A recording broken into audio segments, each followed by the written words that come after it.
Now, working class people should aim lower than Oxbridge.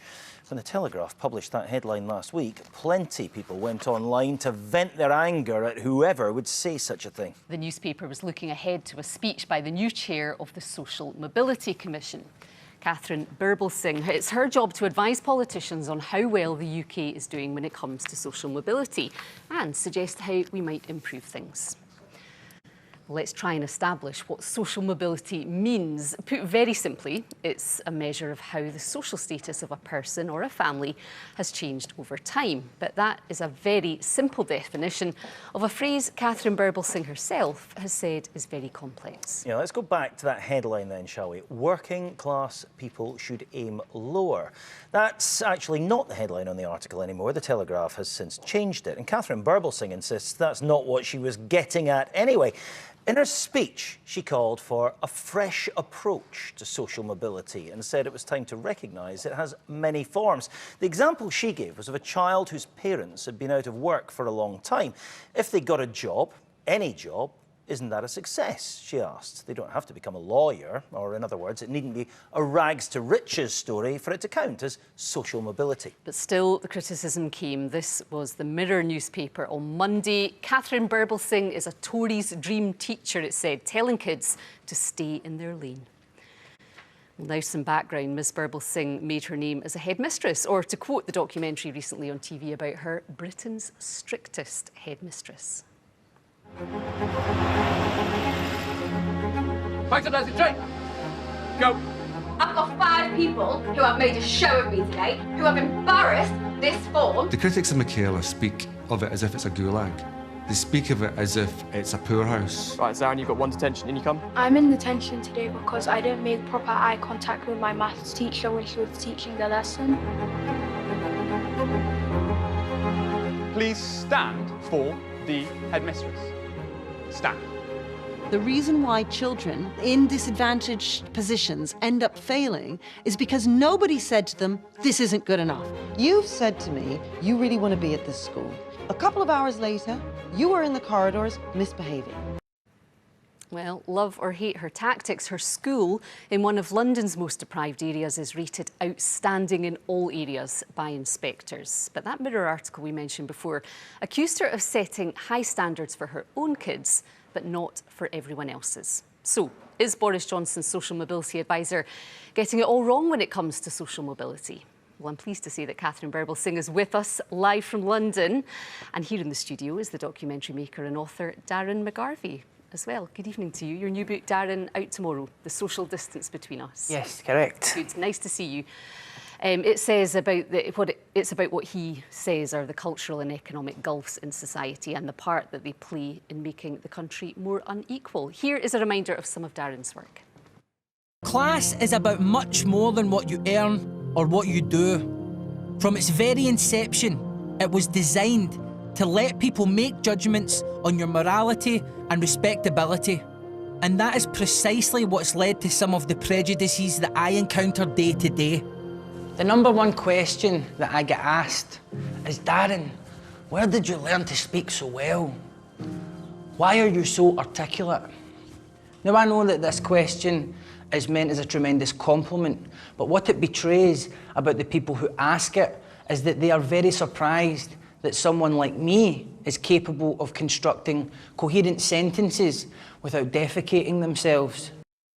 Well, let's delve into this a bit deeper now. We'll go to you first, Katharine. Good evening. It's great to have you on the 9. You called for a fresh approach to social mobility.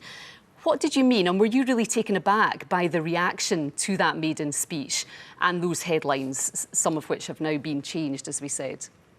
Well, they've been changed and apologies have been made because, of course, I never said any of those things.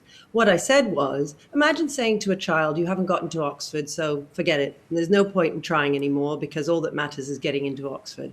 Imagine saying to a child, you've got to get to be a top rich banker in the city because no other profession matters. It's just wrong. And because we have this sort of romantic view, and I understand it, of someone going from the bottom right to the top and becoming some kind of billionaire, and that's what we see as social mobility, we don't see all of the other children who do extraordinary things and do all kinds of amazing careers that don't necessarily involve Oxbridge or being a rich lawyer in the city. And that's sad for me because, of course, very few people end up as a rich banker. And who wants to be a rich banker anyway? I mean, I became a teacher and I'm very happy in that role. And there are all different kinds of walks in life and different careers for all of us. And we ought to be celebrating those successes instead of only seeing success when somebody becomes a millionaire. OK, Darren, what's your interpretation of social mobility and what Katharine had to say there? Well, I commend Katharine for attempting to broaden the discussion in terms of what is deemed to be of merit with regards to success and effort. And I welcome that discussion. Katharine is absolutely correct that our society is very much obsessed with presenting success in a very specific sort of way. You know, it was one of the silver linings of the pandemic was the immense outpouring of gratitude that we all expressed across the country for some of the lowest paid, most poorly treated workers in the country who kept this country going during COVID.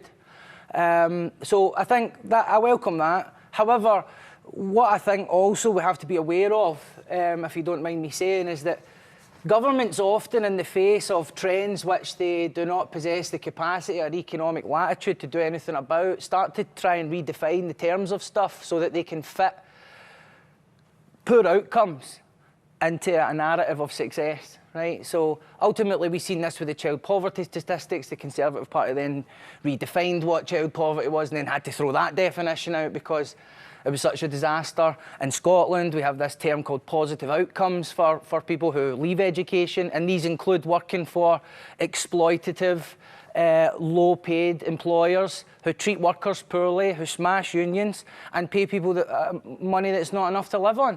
So sometimes it's correct that we acknowledge the different types of success that are out there, but it's also correct that we acknowledge that social mobility occurs in the presence of a very conscious strategy from the state. Now, it can intervene on behalf of poorer people or it can intervene on behalf of wealthier people. For the last 40 years, it's intervened on behalf of wealthier people.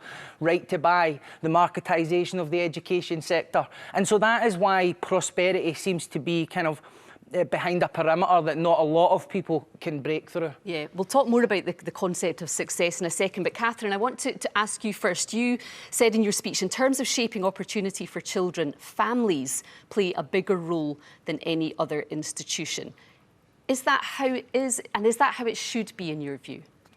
Well, I wouldn't say they play a bigger role. They certainly play a huge role, and so do schools. I think schools and families are massive when it comes to a child's experiences growing up. And there are some children who are poor, who have families who are really pushing them and really supporting them in terms of their education, and some others who don't, just like rich families. There are some rich families who are very supportive and others who aren't. So this idea that we have in our heads that all poor families will not support children educationally, I just don't think that's true.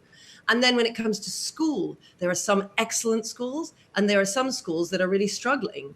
And clearly, children who go to a school that's excellent, so I, for instance, think our school is really great, and that means that our children are getting GCSE grades that are 2, sometimes 3 grades higher than what they would have been predicted from their SATs exams in year 6. And that's thanks to the huge involvement of the school in enabling those children to be in a position at age 16 where they will become more upwardly mobile, thanks to their hard work in part thanks to the family's contribution, but also the schools. And you know, I've spent 25 years trying to improve schooling, both just myself, but you know, in my own sphere, in my own school, but also in just trying to get the good practice out there so that more and more schools can do the right things to enable more and more social mobility amongst their children. Yeah, Darren, what are your thoughts then on, firstly, on the role of family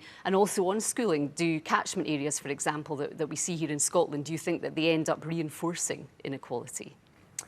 Let's take that in the order that you've specified. So the first point really about the role of family is absolutely essential. I mean, from the moment of a fetus developing, it's listening to know that it's secure, It's listening to know what sort of environment it's in. I might not be conscious of these thoughts, but we know that just what is going on in a household or a social environment while a woman is pregnant is a contributing factor to that child's developmental trajectory. Then there's all of the support that's available when the child is born. So if the mother is living in poverty and she's a single mother who's just come out of an abusive relationship, she's going to have to depend on the state for various forms of support, and what she's going to find is a state at the Department of Work and Pensions which is going to re-traumatise her. Because it uses financial coercion, it uses surveillance, it uses just like random intimidation to try and use behaviourist techniques so that people understand their place in society if they're on benefits. So there's so many other areas that I don't think that, with respect, Katharine, might not have tremendous insight into, and see how these link to social mobility. It's also important to understand the systemic factors that necessitate social mobility. Obviously, merit is important, and effort and all of these things. But we've really seen a golden age of social mobility in Britain in the mid-20th century with the creation of the welfare state. And this led to a reduction in health inequality, reduction in the gap in educational attainment. Why is it not doing that now? It's because every single mechanism that produces social mobility, whether it's organised labour, whether it's interclass marriage, or whether it's a welfare state that's there to support people, an axe has been taken to that over the last 10 years. And so now what the Conservatives, I think, are trying to do, and I hope that Katharine hasn't been co-opted into this enterprise, is they're trying to redefine all the metrics so that they can hold something up and say, hey, look what we did, when actually the truth is that they've not even, it's not that they've done very little, they've actually made the situation deliberately worse. Well, let's see what Katharine has to say to that. Well, I mean, I'm not a member of the Conservative Party. The work I do is entirely independent. My school is totally independent of any particular political party, as is my role as chair of the Social Mobility Commission. I do think it's more complex than what Darren's suggesting. For instance, it depends on what metric of social mobility you're looking at. So when it comes to income, the results are more mixed in terms of has it gone up or down. When it comes to occupational mobility, however, things have remained stable for decades. So when you look at the evidence, it's a mixed picture. And for me, what's most important is finding out how can we help more people be socially mobile.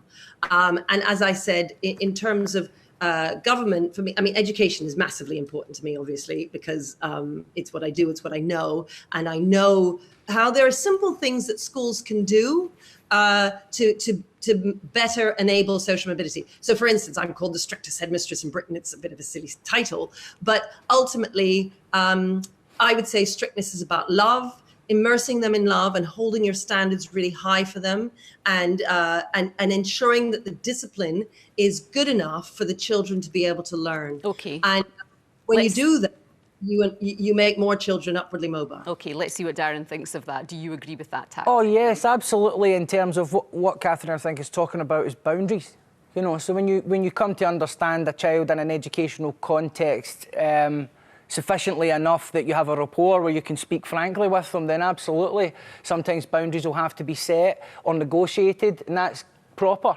But then also we're dealing with a generation of kids who are now maybe part of the third generation of dysfunctional families who are being failed by the mainstream education system precisely because it relies very heavily on these very traditional social cues and incentives to corral children towards a particular type of behaviour. Now, I'm not disrespecting that, and I think that has utility in particular environments, but we don't really do the necessary work to make sure that the children who aren't hitting those developmental milestones in the traditional sense that we measure for in a curriculum in a universal education system, what happens to them is they eventually fall out of school, they become excluded from school, or they're triaged in kind of parallel educational institutions, they become subject to police involvement, which then means criminal justice system, which then means sometimes even the care system. In fact, kids in care are over-policed more than any other kids. So there's all sorts of systemic discriminations going on and systemic strain on households and families and children. Ultimately, for me, I've seen success in an educational environment because I bring a certain level of lived experience to it. I know what it's like to going into school and being a kid frightened of everything. And I disagree entirely with Katharine's characterisation of kids not being told things are not good enough. I mean, we have papers published in league tables of schools every year just basking in that's the best way to get improvement basking in the kids. glory of houses with high catchment areas with high house prices that inflate the school grades, and then the school grades inflate the house prices, and they're just all living in this wee bubble. And Blair thought it would increase choice, increases choice for upwardly mobile middle-class people, and everybody else has to go to the school they're stuck with. Yes, there's not enough flexibility in the system. Let's talk about success, because we've just got a couple of minutes left. How do you measure success, Katharine? How should we? Do you think that we are getting, as a country, and many G20 countries will be the same, we measure success in economic terms, don't we? GDP is purely financial. It's about output, economic growth. Should we be looking, as lots of economists even suggest now, at well-being? Is happiness enough of a factor as we measure success? Well, I always look at it from the child's point of view, and I want every child to be able to have as many doors open to him, to be able to choose the career that's going to give him purpose and satisfaction at the end of the day. Not all of us want to be prime minister or a millionaire. We want to be able to use our talents to do something that contributes to the world, and to come home at the end of the day and think, oh, I did something that was worthwhile. And that's what you want for every child. And every child isn't going to want the same things, and that's good. We want variety, but we want to make sure that we're giving them the skills and the knowledge necessary in order to make successes of their lives. And while I'll disagree with some of what Darren was saying there, ultimately, he keeps blaming traditionalism in schools. I would actually say it's progressivism that's failing children. Where he and I would agree is that there are lots of schools that are failing children. Yeah, okay. Different reasons to what he says. Darren, quickly, what is success? What is success for our children? It's different for every child, and the schools aren't really equipped to assess it on that level. And obviously I have great sympathy with schools. I mean, like many in public services, they're expected to do an awful lot and have to mop up a lot of the mess for the cuts to social services over the last 10 years. But I think for some kids, success is learning to write their own name, and for other kids, it's learning to play the oboe. You know, and I think our system tends to select for the ones that develop in a more conventional way, behaviourally and academically. And it means we've got a system where you can have a academically mediocre child from a middle-class background doing much better than an academically brilliant child from a working-class background. And until we address that, we can't really claim to live in a socially mobile meritocracy. End of story. Well, it's been really interesting to talk to you both tonight. Thank you so much, Katharine in London and Darren here. Thank you.